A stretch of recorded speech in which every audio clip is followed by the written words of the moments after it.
How can hunger, a state of emptiness, give rise to vision, clarity, and insight? In most modern contexts, hunger is viewed as deprivation. It weakens the body, clouds the mind, and signals lack. We are trained to avoid it, to interpret every form of emptiness as a problem that must be filled.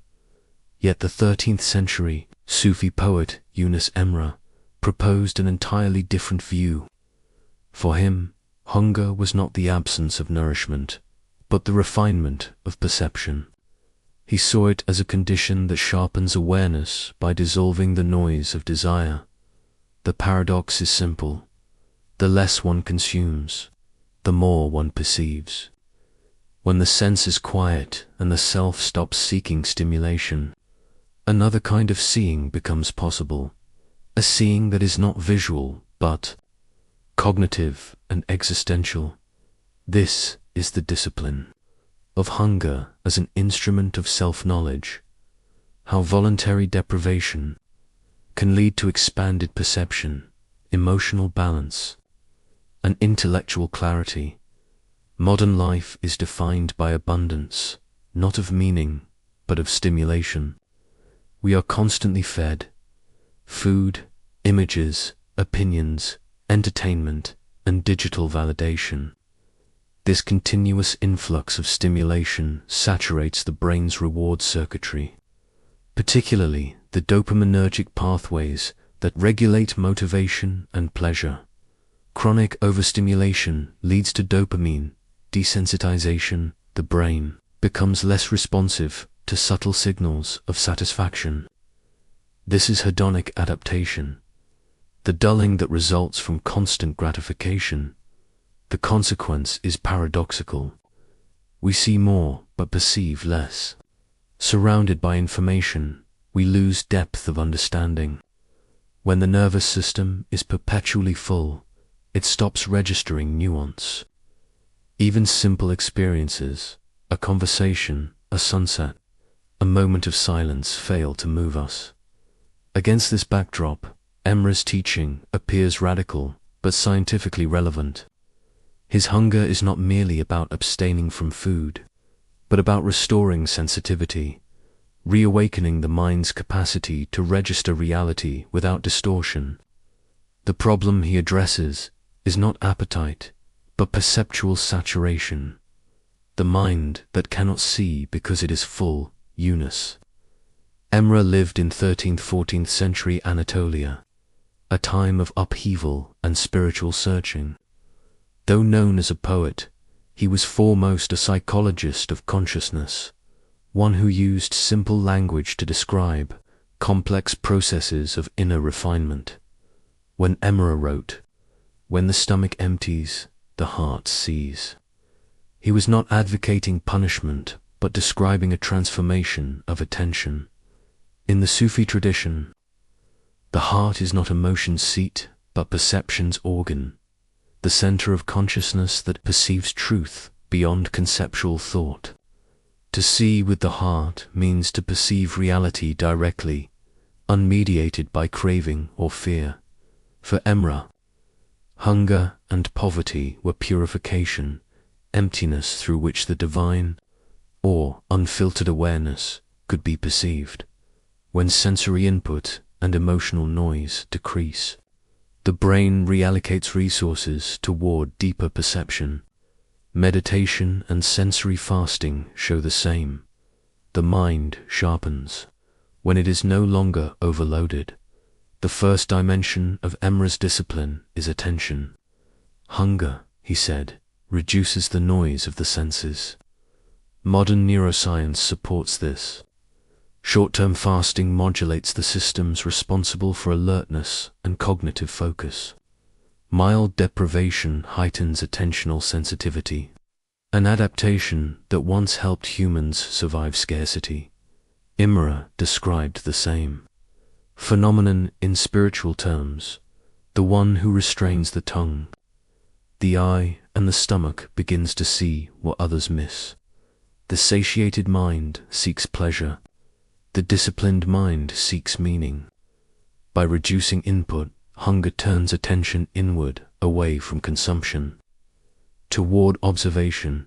Even brief sensory deprivation increases perceptual acuity. One becomes more aware of subtle stimuli, a sound, a heartbeat, a faint light.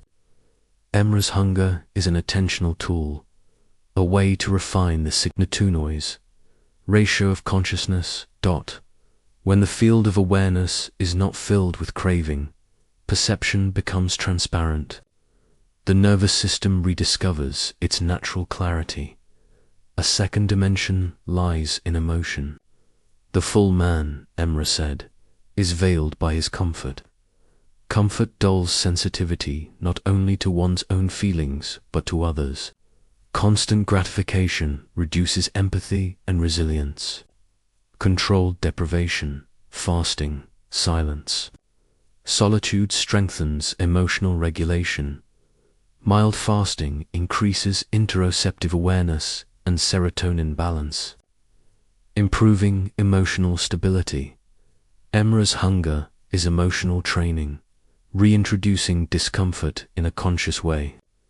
It develops distress tolerance, the capacity to remain present amid unease. In Sufi psychology, this refines the nafs, the self that reacts compulsively to pleasure and pain. By facing lack without panic, one becomes free from compulsion. Hunger is not masochism but emotional education, teaching the nervous system to stay awake in the presence of craving, to feel without enslavement. Emre also speaks of hunger as the key to knowledge itself. When desire sleeps, the eyes open.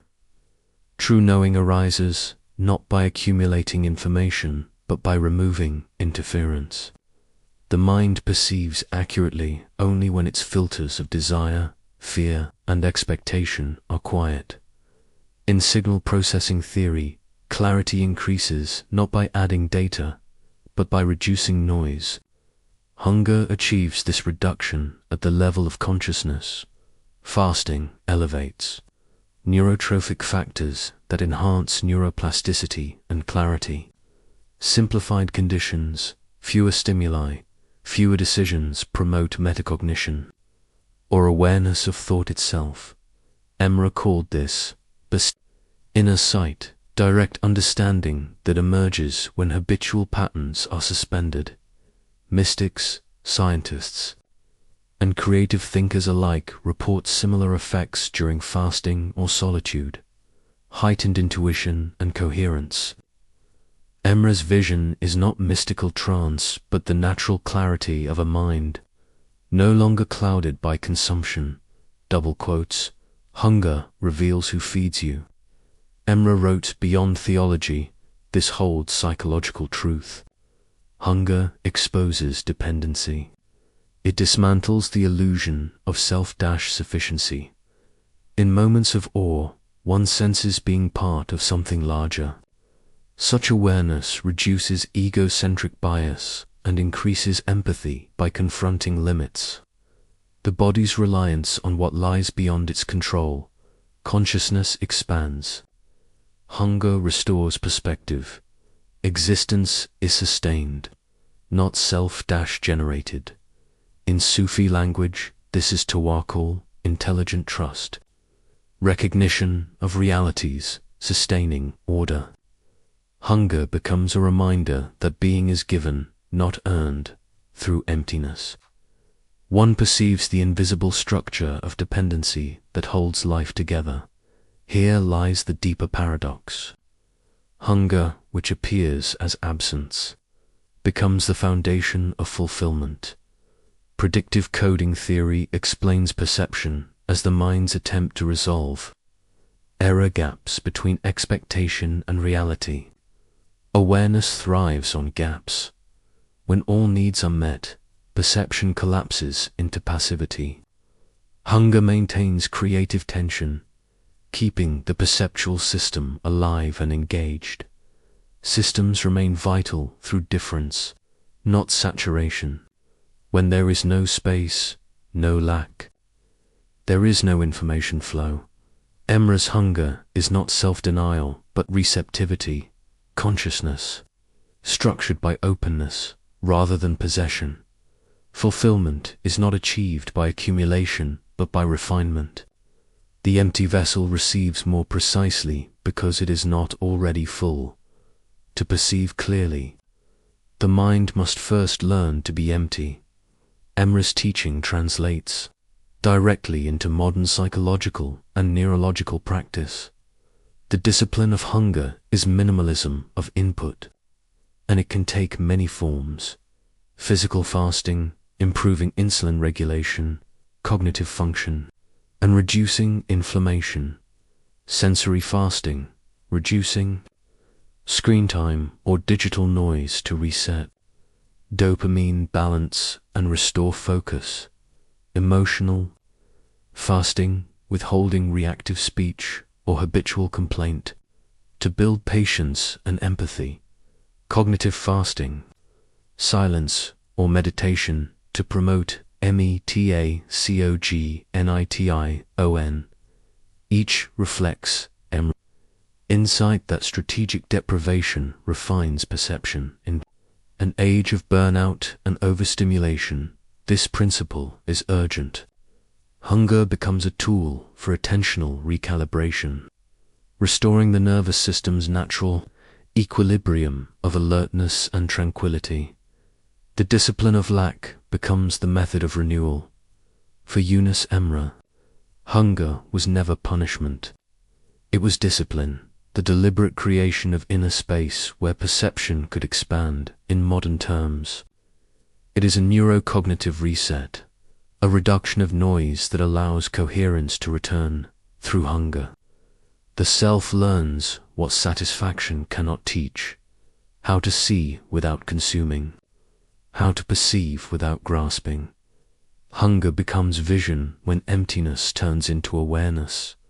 To perceive reality clearly, one must be empty enough to receive it. The absence of excess restores the capacity to see. Hunger is not a weakness of the body, but the awakening of the mind. It is not deprivation, but the condition of seeing.